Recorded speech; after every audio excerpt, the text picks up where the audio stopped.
नमस्कार दोस्तों, मैं डॉक्टर अनिल कुशवाहा। दोस्तों, आज आपके लिए लेकर चल रहे हैं इससे एमसीक्यू का एक सीरीज, और जिस पे हम स्पेशल क्वेश्चन की चर्चा करने वाले हैं। ऐसे क्वेश्चन जो अति कठिन की श्रेणी में आते हैं और एग्जाम में 99% आपके हर एग्जाम में देखने को मिलते हैं या मिल सकते हैं, उन क्वेश्चनों की चर्चा करने चल रहे हैं। तो विशेष है और ये मिक्स्ड एमसीक्यू है, मतलब जूलॉजी बॉटनी दोनों के क्वेश्चन हम लेकर चल रहे हैं। तो ये एक जो प्रैक्टिस सेट है वो स्पेशल प्रैक्टिस सेट है, और चूंकि ये इस बेस पर तैयार किया गया है कि जो हमारे बिहार के मित्र हैं, जिनका पीजीटी के संभावित उनके एग्जाम की अपनी डेटें घोषित हो गई हैं, हमारे एमपी वर्ग के मित्र हैं उनकी डेटें आ चुकी हैं या आने वाली हैं, जो हमारे झारखंड के मित्र हैं उनकी डेटें आ चुकी हैं या फिर आने वाली हैं, और जो हमारे यूपी के मित्र हैं अभी उनकी कोई डेट आई नहीं है। तो उनके भी चूंकि फॉर्म पड़ चुके हैं, डेटें अनाउंस होने वाली हैं, तो कभी भी हो सकती हैं अनाउंस। तो ऐसे और अन्य प्रदेशों के भी हमारे मित्र जो बायोलॉजी में अपना as assistant teacher, as lecturer, as assistant professor, as biology का कोई भी एग्जाम हो, चाहे वो फॉरेस्ट्री का हो, वो चाहे आपके अन्य किसी डिपार्टमेंट का हो और उसमें बायोलॉजी पूछी जानी है, उनके लिए वीडियो बहुत महत्वपूर्ण होने वाला है। तो वीडियो को लास्ट तक जरूर देखिएगा, हमारे साथ बने रहिएगा और हमें लाइक और सब्सक्राइब जरूर करिएगा। तो आज का वीडियो शुरू आपके विशेष क्वेश्चनों से शुरू करते हैं। तो आप वीडियो शुरू करते हैं, विशेष क्वेश्चन है। तो उससे पहले हम आपको जानकारी दे दें कि यदि आप हमसे जुड़ना चाहते हैं तो हमारा ऐप है डॉक्टर नोट्स बायोलॉजी का ऐप है। बायोलॉजी का ऐप है, उसे गूगल प्ले स्टोर से आप डाउनलोड कर सकते हैं। गूगल प्ले स्टोर से डाउनलोड कर सकते हैं, और जैसे ही साइन अप करेंगे, आप साइन अप करेंगे तो लॉगिन पासवर्ड आ जाएगा। लॉगिन पासवर्ड आ जाएगा, हमारे 3 बैच दिखाई देंगे। हमारे 3 बैच वो कौन कौन से होंगे? तो एक हमारा है 699 का, जिसमें आपको कंप्लीट टीजीटी पीजीटी की कंप्लीट क्लासेस आपको उपलब्ध कराई जाएंगी, सारी थ्योरी क्लासेस कराई जाएंगी, और इस थ्योरी क्लासेस के साथ सारे सारे प्रैक्टिस सेट आपको कराए जाएंगे इस पे। और जो हमारा दूसरा बैच है वो हमारा है एलटी प्लस टीजीटी और पीजीटी और प्लस एमपी वर्ग प्लस बिहार पीजीटी, और इसके अलावा ये झारखंड का जो पीजीटी है उसके लिए ये पूरा कॉम्बो बैच है जो केवल 1199 का है। और हमारा एक और बैच है 1099 का, जो हमारे जीआईसी के लिए है। ये हमारे बैच हैं, तो इनको आप ज्वाइन कर सकते हैं। इसके साथ साथ आपको और क्या मिलेगा? इसके साथ साथ आपको नोट्स मिलेंगे, इसके साथ साथ आपको प्रैक्टिस सेट मिलेंगे, इसके साथ साथ आपको डिस्कशन रात में होता है, डिस्कशन वो अवेलेबल होगा फ्री ऑफ कास्ट, उसका कोई भी आपको चार्ज नहीं देना पड़ेगा। हम इसके अलावा मैं बता दूं कि यूपी का अगर पीजीटी की बात करें तो लगभग 35 लोग ऐसे थे जो इंटरव्यू को गए थे, जिसमें 15 फाइनलिस्ट सिलेक्ट हुए थे। और अगर टीजीटी की बात करें तो लगभग 70 लोग सिलेक्ट हुए थे। टीजीटी 2016 की बात करें तो लगभग 35 से 40 लोग सिलेक्ट हुए। अगर हम जीआईसी की बात करें तो लगभग 15 लोग फाइनली सिलेक्ट हैं। आश्रम पद्धति की बात करें तो लगभग 5 लोग फाइनली सिलेक्ट हैं। असिस्टेंट प्रोफेसर में 3 से 4 लोग सिलेक्ट हैं। अन्य प्रदेशों में जो टीजीटी पीजीटी है बहुत सारे लोग सिलेक्ट हैं। आज ही हमें ज्वाइन करिए। अधिक जानकारी के लिए हमें इस नंबर पर कॉल या मैसेज कर सकते हैं। आप हमें इस नंबर पर 9452 920 508 इस नंबर पे कॉल या मैसेज कर सकते हैं अधिक जानकारी के लिए। तो शुरू करते हैं वीडियो। तो क्वेश्चन नंबर 20 पर नजर डालते हैं। इससे पहले फर्स्ट पार्ट में हो चुका था। क्वेश्चन नंबर 20 पे नजर डालते हैं। क्वेश्चन नंबर 20 लिखा है, proximate and ultimate are two ways. ये क्वेश्चन नंबर 20 हो गया था हमारा। 21 पे चलते हैं। The enzymes that cut DNA are called. कहता है डीएनए को काटने वाले एंजाइम कहलाते हैं। डीएनए को जो प्राय एंजाइम काटते हैं, उन एंजाइम को हम प्राय किस नाम से जानते हैं? बहुत सारे ऐसे एंजाइम होते हैं जो डीएनए को काट देते हैं, उनको हम प्राय किस नाम से जानते हैं? तो डीएनए को कट करने वाले एंजाइम को हम प्राय रेस्ट्रिक्शन एंडोन्यूक्लियस एंजाइम के नाम से जानते हैं। तो इसमें से कौन सा सही होगा? तो इसमें से हमारा सही होगा 2 नंबर, रेस्ट्रिक्शन एंडोन्यूक्लियस एंजाइम या रेस्ट्रिक्शन एंडोन्यूक्लियस एंजाइम। हिंदी में भी ये दिया है और इंग्लिश में भी दिया है, restriction endonuclease enzyme. Restriction endonuclease enzyme जो होते हैं वो डीएनए को विशेष स्थान से मान लेते हैं, ये डीएनए है, इसको विशेष स्थान से कट कर देते हैं। ऐसे एंजाइम को हम किसके नाम से जानते हैं? रेस्ट्रिक्शन। लाइगेज क्या करता है? लाइगेज द्वारा ज्वाइन करता है, ज्वाइंट करता है, या जो कट होते हैं उनको जोड़ने का कार्य करता है। पॉलीमरेज एंजाइम क्या करते हैं? पॉलीमरेज एंजाइम प्रायः मुख्य कार्य पॉलीमरेज का है डीएनए सिंथेसिस में मदद करना, डीएनए सिंथेसिस में मदद करना। आइसोमरेज एंजाइम क्या करते हैं? ये डीएनए की कॉइलिंग को डिकॉइल करते हैं। तो ये सारे एंजाइम थे। तो यहाँ जो पूछा गया हमसे पूछा गया है, वो पूछा गया है कि enzyme that cut DNA are called, वो एंजाइम जो डीएनए को कट करते हैं उनको हम किसके नाम से जानते हैं? तो रेस्ट्रिक्शन इंडोन्यूक्लियस एंजाइम के नाम से जानते हैं। नेक्स्ट क्वेश्चन पर चलते हैं। Question number 22, which element is related with input domain the instructional system under system approach of education?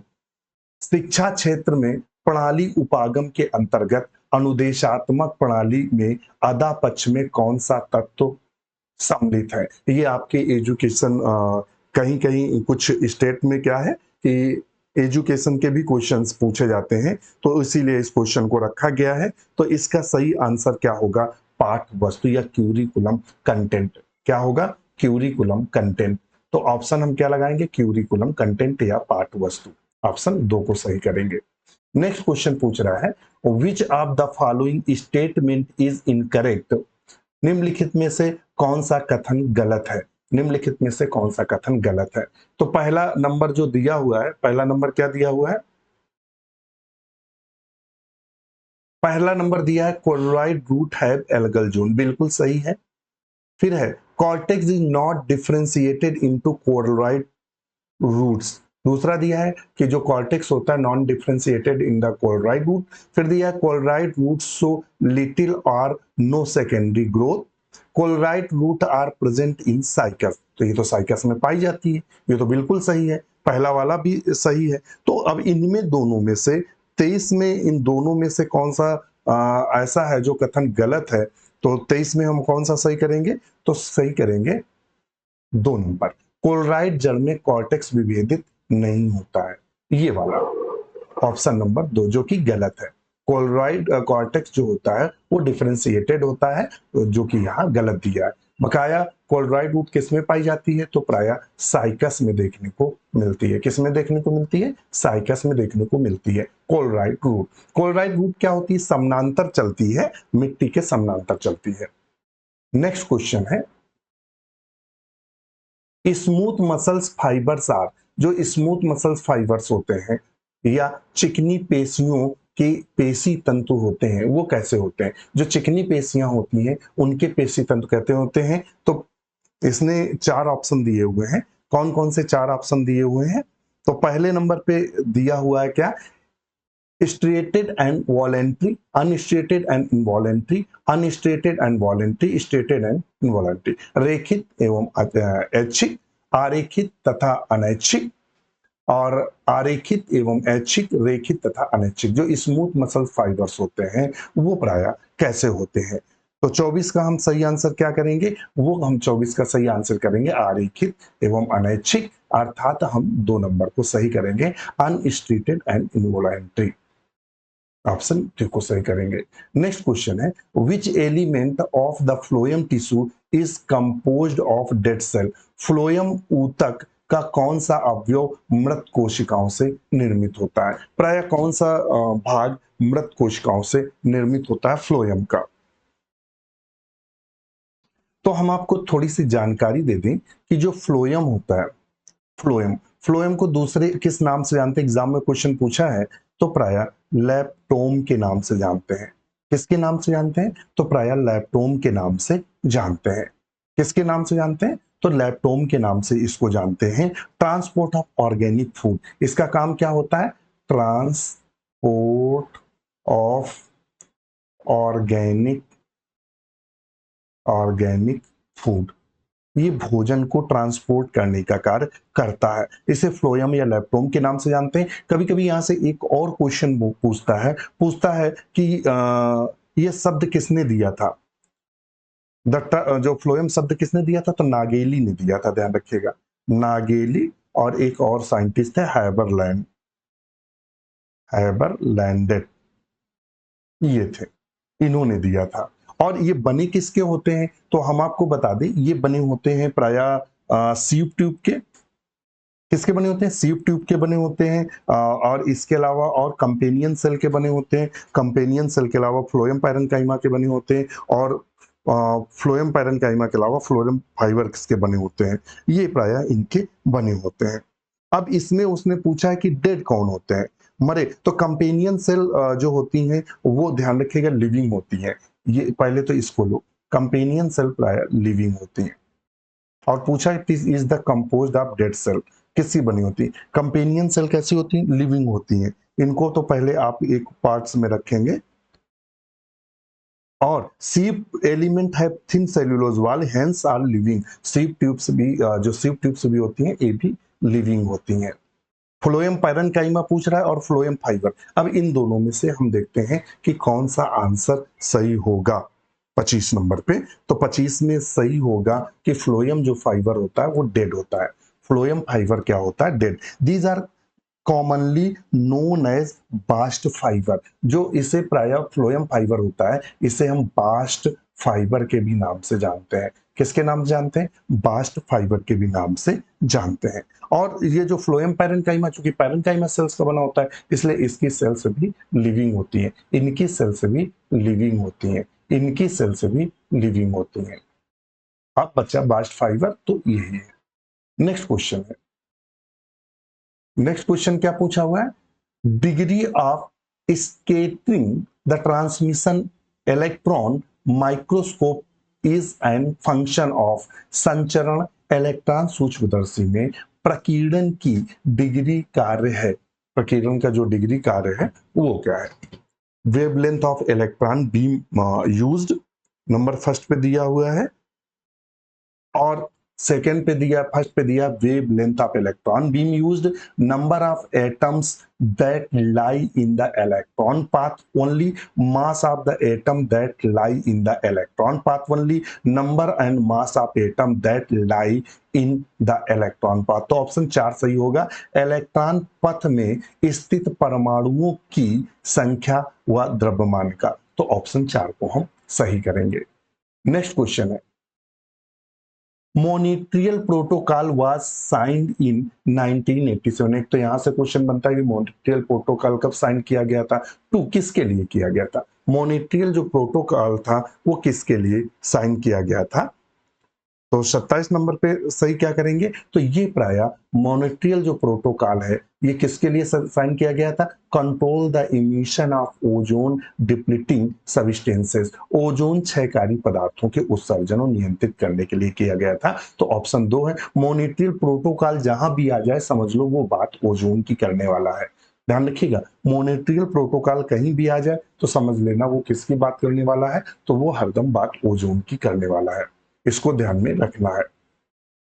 अब नेक्स्ट क्वेश्चन 28 नंबर पे चलते हैं।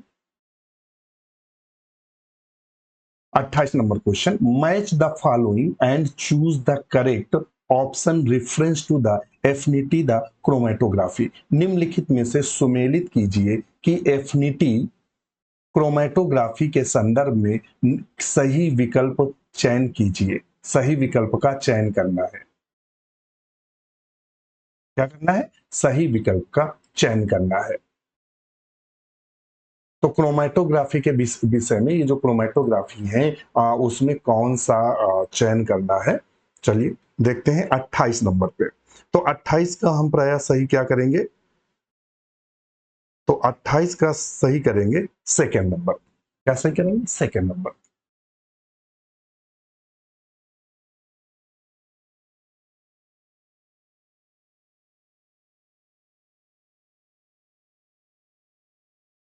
सेकेंड, ए में आएगा सेकेंड, तो ए में कर लेते हैं सेकेंड को। बायोटीन कंटेनिंग, एविडीन किससे संबंधित है, बायोटीन कंटेनिंग से संबंधित है। और बी में आएगा फोर्थ, बी में आएगा फोर्थ इम्यूनोग्लोबुलिन, प्रोटीन ए किससे संबंधित है, इम्यूनोग्लोबुलिन से। फिर सी में आएगा फर्स्ट, तो सी में लेके चलते हैं फर्स्ट को, कोगुलेशन फैक्टर। जो हिपेरिन है वो कोगुलेशन फैक्टर है। फेनिल प्रोनेट ये क्या है, ये एंजाइम से संबंधित है। किससे संबंधित है, एंजाइम से। तो ये आएगा प्राय क्रम। तो हम इस आधार पर किसको सही करेंगे, सेकेंड नंबर को। फिर से देख लीजिएगा, ए में आएगा सेकेंड नंबर, जो ए में है, ए में आएगा कौन सा, सेकेंड नंबर। ये बी में आएगा फोर्थ नंबर, तो बी में लेके चलेंगे फोर्थ नंबर। और सी में कौन आएगा, सी में आएगा फर्स्ट नंबर, सी में आएगा फर्स्ट नंबर। और डी में कौन आएगा, तो डी में आएगा ये एंजाइम। ये क्रम है इनका। नेक्स्ट क्वेश्चन है, threatened plant species in India is, Bharat में संकटग्रस्त पादप प्रजाति है। भारत में जो संकटग्रस्त, भारत में जो संकटग्रस्त प्रजाति है वो कौन सी प्रजाति संकटग्रस्त की श्रेणी में आती है भारत में। तो इसमें से कई सारी, क्रोटोलेरिया जुनेशिया दिया हुआ है, कैनाबिस सटाइवा दिया है, क्लोरोफाइटम ट्यूबरोसम दिया है और एकोनिटम फेरोक्स दिया है। प्रोटोलेरिया जुनेशिया, कैनाबिस सटाइवा, क्लोरोफाइटन ट्यूबरोसम और एकोनिटम फेरोक्स दिया हुआ है, ये दिया हुआ है। इनमें से प्राय कौन सा ऐसी है जो थ्रेटेंड है, भारत में संकट ग्रस्त जातियों की श्रेणी में आती है, वो प्राय कौन सी है। तो इसके जो चारों ऑप्शन है, इनमें से चारों में से कोई भी सही नहीं है। और इसको आयोग, जो विभिन्न जगह कहीं पूछा गया तो वहां से ही क्वेश्चन हटाया गया था। तो इस क्वेश्चन को हम ऐसे ही छोड़ देंगे। नेक्स्ट क्वेश्चन है, which of the following is not an extra embryonic membrane in चिक, निम्नलिखित में से कौन सी संरचना चूजे की अतिरिक्त भ्रूण झिल्ली नहीं है। तो अतिरिक्त भ्रूण झिल्ली क्या है, प्राय प्लेसेंटा यहां दिया है, बकाया तो सब दिया हुआ है। तो यहां दिया हुआ है, देखिए जो एम्ब्रियोनिक भ्रूण सैक होता है उसमें कौन कौन से आते हैं, तो एम्ब्रियोनिक भ्रूण सैक में योग सैक आता है, एलेंटोइस आता है, एम्नियोन आता है, कोरियोन आता है, आदि आता है। मगर प्लेसेंटा एम्ब्रियोनिक मेम्ब्रेन के अंतर्गत नहीं आता है। और उसने पूछा है कि इसमें कौन नहीं आता है, तो ऑप्शन 2 को हम बिल्कुल सही करेंगे। कौन नहीं आता है, तो ऑप्शन 2 को हम सही करेंगे। ये yolk sac, allantois, amnion, chorion, ये सब एम्ब्रियोनिक मेम्ब्रेन में आते हैं, मगर प्लेसेंटा इसके अंतर्गत नहीं आता है। तो ऑप्शन 2 को हम बिल्कुल सही करेंगे। नेक्स्ट क्वेश्चन है 31, crossing over in diploid organism is responsible for, द्विगुणित जीव में क्रॉसिंग ओवर किसके लिए जिम्मेदार है। देखिए द्विगुणित अगर जीव है और उसमें जो क्रॉसिंग ओवर है वो किसके लिए जिम्मेदार है। क्रॉसिंग ओवर से क्या होता है, रिकॉम्बिनेशन मिलता है, नए संयोग मिलते हैं। तो वो प्राय किसके लिए सही है, तो क्रॉसिंग ओवर जो सबसे ज्यादा जिम्मेदार है वो पुनर्संयोजन या रिकॉम्बिनेशन के लिए। एक्चुअली में क्रॉसिंग ओवर आप सब जानते ही हैं कि पैकेट इन स्टेज में पाए जाते हैं, पैकेट इन स्टेज में पाया जाता है, खासकर मियोसिस में, अर्धसूत्री विभाजन में। तो उससे क्या होता है, उससे प्राय नया रिकॉम्बिनेशन मिलता है। क्या मिलता है, नया रिकॉम्बिनेशन मिलता है। तो ऑप्शन हम 3 को सही करेंगे। नेक्स्ट क्वेश्चन 32 नंबर पे देखते हैं,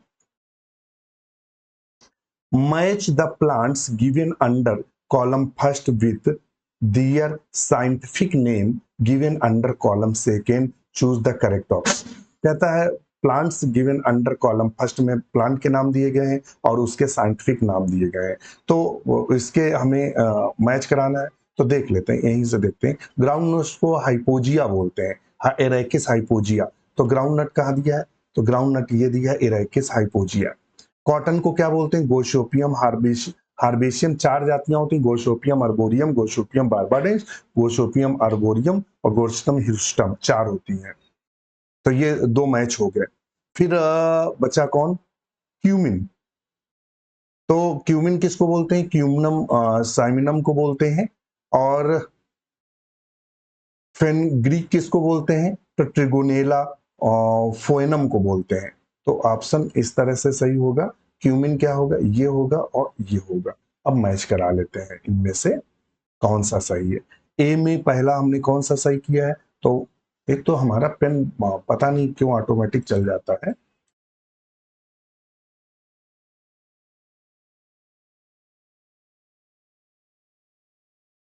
तो ये आया अरेकिस हाइपोजिया। तो ए में फर्स्ट आएगा। ए में कौन सा आएगा? ए में यस। ए में यस कहाँ है? ये वाला। एक ये है ए में यस, एक ये में। अच्छा, दूसरा ग्राउंड ए में यस। और कॉटन में कौन सा आएगा? आर। कॉटन में आएगा आर, यानी डी में 4, डी में आर। तो डी में आर इसमें भी है, डी में आर इसमें। अच्छा, 2 में किया है, अब तीसरे से मैच कराना पड़ेगा, तीसरे वाले से, तभी बता पाएगा।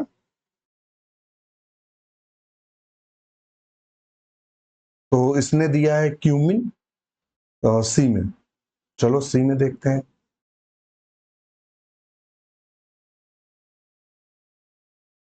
सी में क्यू, सी में क्यू सही है। ऑप्शन बी सही है, दूसरा वाला सही है, ये वाला सही है। नेक्स्ट क्वेश्चन है,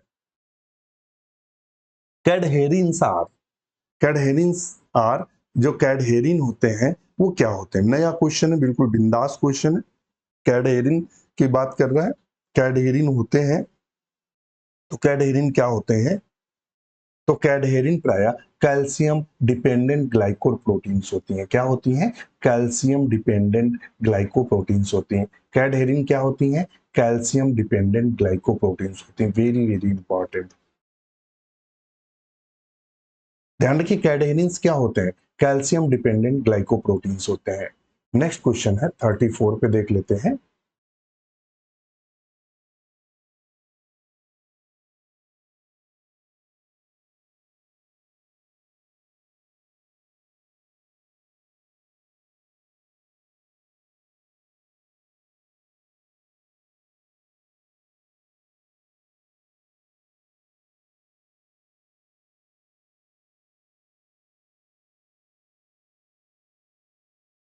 नेक्स्ट क्वेश्चन है, functional megaspore in flowering plant develop into.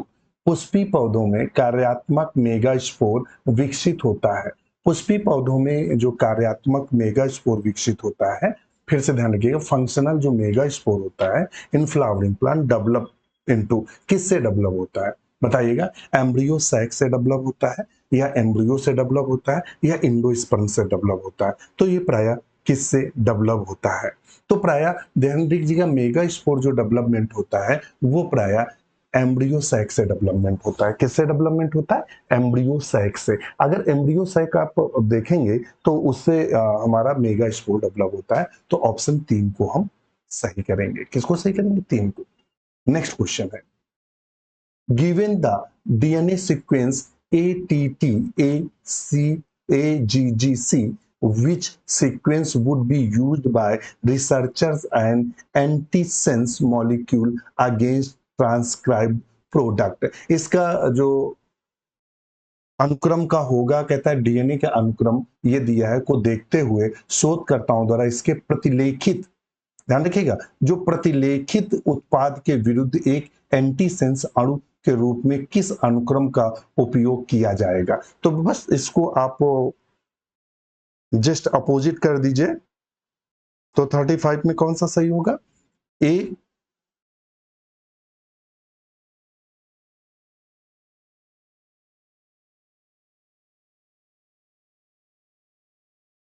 ये किया जाए। Option A, AUUAGGC।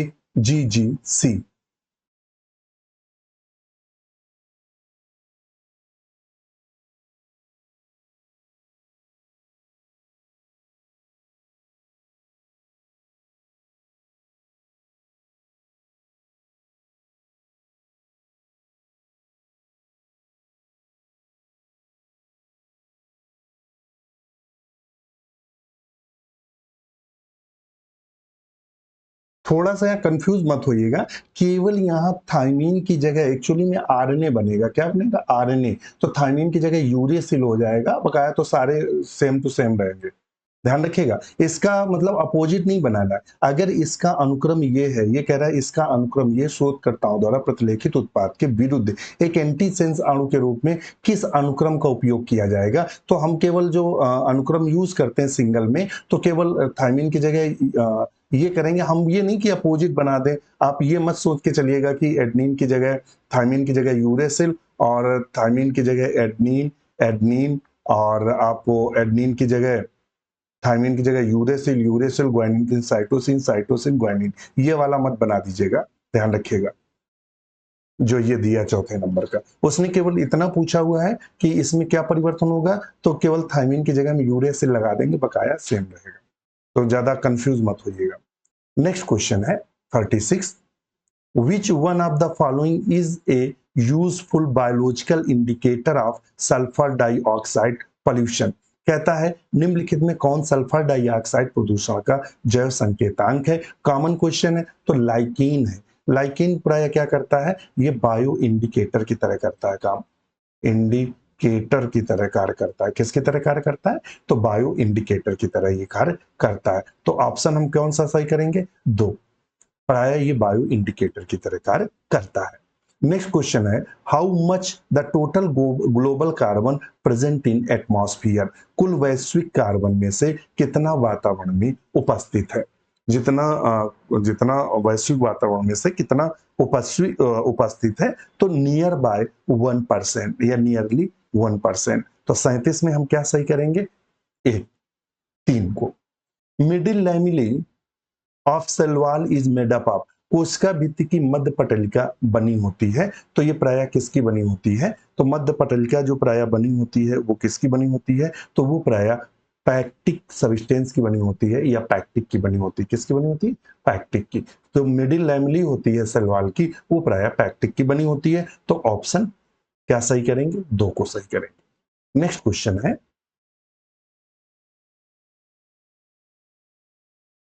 which of the following element is not related with communication cycle? निम्नलिखित में कौन घटक संप्रेषण चक्र से संबंधित नहीं है? इनमें से कौन सा घटक संप्रेषण चक्र से संबंधित नहीं है? ये हमारा लर्निंग बिहेवियर लर्निंग है, उससे क्वेश्चन पूछा गया है। तो 39 का ऑप्शन क्या सही करेंगे, तो थर्ड नंबर, कॉग्निशन या संज्ञान, थर्ड नंबर। चाल क्वेश्चन नंबर 4 पे चलते हैं। The periderm include the, periderm में सम्मिलित है, प्राय पेरीडर्म में क्या क्या सम्मिलित किया जाता है या पेरीडर्म में किसको सम्मिलित करते हैं? तो पेरीडर्म में हम किसको सम्मिलित करते हैं, पेरीडर्म में प्राय कार्क कैम्बियम, सेकेंडरी कॉर्टेक्स और कॉर्ड को सम्मिलित करते हैं। तो ऑप्शन 4 को हम बिल्कुल सही करेंगे। किसको सही करेंगे, question number 4 option, cork cambium, secondary cortex and cork, इसको सम्मिलित करेंगे। तो आज के लिए इतना ही। वीडियो कैसा लगा कमेंट जरूर करिएगा। इसी के साथ नमस्कार।